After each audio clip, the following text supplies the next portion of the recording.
Après le départ d'Igor Tudor, l'Olympique de Marseille cherche un remplaçant. Et le nom qui revient dernièrement n'est autre que Marcelino. Mais que faut-il savoir sur la piste de l'OM? Et si tu veux tout savoir sur ton sport préféré, n'oublie pas de t'abonner à Cop Football. Tout d'abord, Marcelino est un entraîneur réputé pour ses très bons résultats en Espagne. Un spécialiste des coupes qui arrive à faire de très beaux parcours sans des moyens faramineux. Ça a été le cas avec Valence, où ces 2 saisons se sont conclues par une 4e place en Liga et une Coupe du Roi remportée en 2019 face au Barça. Et tout cela dans un club avec une situation financière catastrophique qui peine à retrouver le top 5 depuis son départ. Avec l'Athletic Bilbao, il arrache une super Coupe d'Espagne en éliminant le Real puis le Barça 2 semaines seulement après son arrivée. En plus d'amener cette même équipe en finale de Coupe du Roi. Tu l'auras compris, Marcelino est un gagnant. Il arrive à transcender ses joueurs pour qu'ils superforment dans les matchs importants. Comme à Villarreal qu'il a fait remonter en Liga puis amené en demi-finale de Ligue Europa. Un profil adéquat pour un club qui est à la recherche désespérée d'un trophée depuis plus de 10 ans.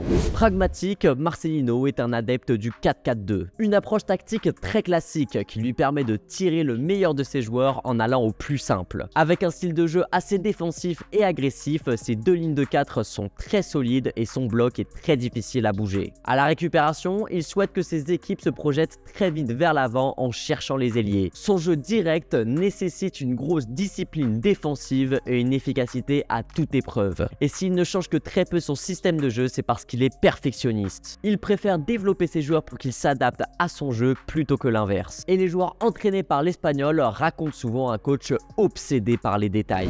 Et c'est d'ailleurs un des nombreux traits de sa très forte personnalité. Marcelino a la langue bien pendue et il n'hésite pas à dire ses vérités, que ce soit à sa direction, à ses joueurs ou à la presse. Si son caractère peut poser problème, il permet aussi d'insuffler une vraie force mentale et une détermination à ses joueurs. Si le comportement d'un joueur ne lui plaît pas, l'Espagnol va très vite lui faire comprendre et va l'exclure de ses plans. En gros, pour jouer avec Marcelino, il faut rentrer dans le rang, l'écouter et surtout travailler. La personnalité et la mentalité de gagnant de Marcelino correspond parfaitement à l'Olympique de Marseille. Et son amitié avec Pablo Longoria pourrait faire avancer les négociations assez rapidement pour qu'il prenne le banc de l'OM. A voir donc si la direction marseillaise va prendre ou non l'Espagnol, mais ce serait en tout cas un très bon coup. Et toi, tu penses quoi de Marcelino à l'OM? Dis-le moi en commentaire.